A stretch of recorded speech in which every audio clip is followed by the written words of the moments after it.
The bill be now read a second time, and I call the member for Lawler. Thank you, Deputy Speaker.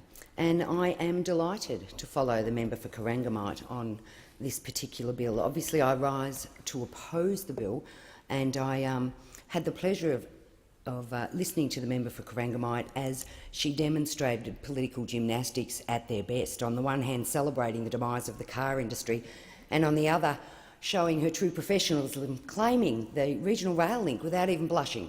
It was an extraordinary performance. We on this side of the House obviously are all for jobs. Sometimes that means providing extra assistance for jobs. Member for Corangamite has had her turn and will be quiet. That's why in 2009, Labor, when in government, introduced this legislation. I won't warn you again. It saw the value in a scheme that encouraged investment and innovation in the Australian automotive industry. A scheme that did not provide handouts, but provided co-investment with car manufacturers to improve production and drive research and development. The industry only receives support when it invests. What this bill we are debating today seeks to do is to cut existing funding. It seeks to cut $500 million between now and 2017, and then it seeks to end the scheme altogether. Although this seems incongruous to good sense, it is not surprising this coalition government has formed in this area. One of their first acts was to see off the Clean Energy Finance Corporation and Labor's Clean Technology Investment Program, condemning other industries besides the car industry to the dustbin. This is in their DNA, Deputy Speaker. This is a party that proudly wants to let the market rip. Like this is a blessing on the populace. It is Tea Party economics, survival of the fittest economic policies. And Australian workers are left wondering where the trickle-down might fall. This government doesn't believe in direct assistance or in co-investment or support for workers. It has no plan for jobs. But don't be fooled, this government's actions do support the wealthiest in our nation. While condemning industries that provide good jobs to the dustbin, this government you can follow their tracks through their priorities on what they believe. Its failure to implement measures that would have ensured multinational companies pay their fair share of tax in this country is one. Its fanatic derision and repeal of the mining tax is another. No, this government and its legislative program gives us a clear idea of what is and what is not important to this government. Good jobs are not important. Manufacturing is not important. The automotive industry is not important. The renewables industry is not important.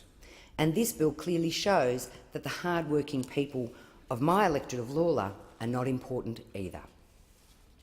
And just to share with the House some of the things that have been going on in Lawler around this area, the Wyndham Star Weekly in June 11, 2014 this year, wrote, "More than 4,000 Wyndham residents will lose their jobs in the next 3 years as a result of Australia's auto industry closures," a University of Adelaide study has found.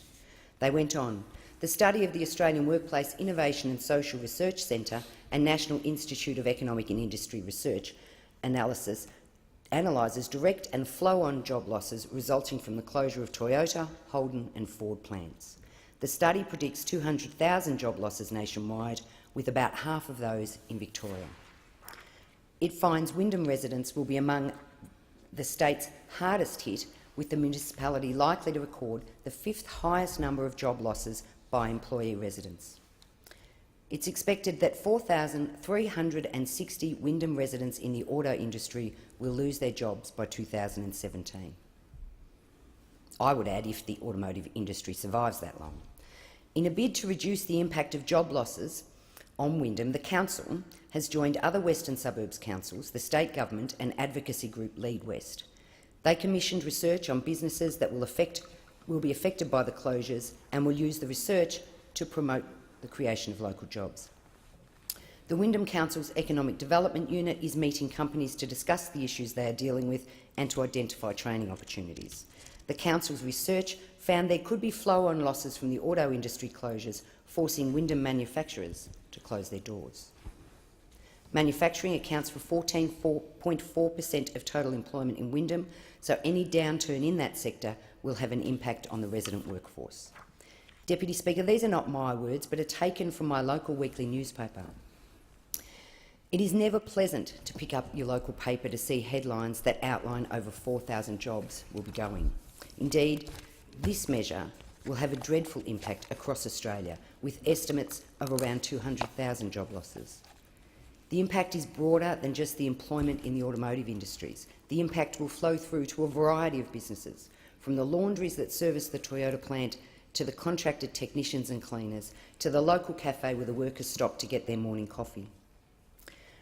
The reduced money flowing through the community will impact on small business and retailers. The unemployed do not buy new white goods or furniture. They do not renovate or improve their homes, and they do not eat out or take holidays. All this will impact on our economy broadly. And I celebrate, Deputy Speaker, that our local government engaged so quickly with others to put a plan in place to commission work that would outline the impact locally so that a response could be devised and implemented. But what I'm not happy about, certainly not celebrating, is the lack of support for my area, for that local government, for the people of Lalor. In fact, for the whole of Western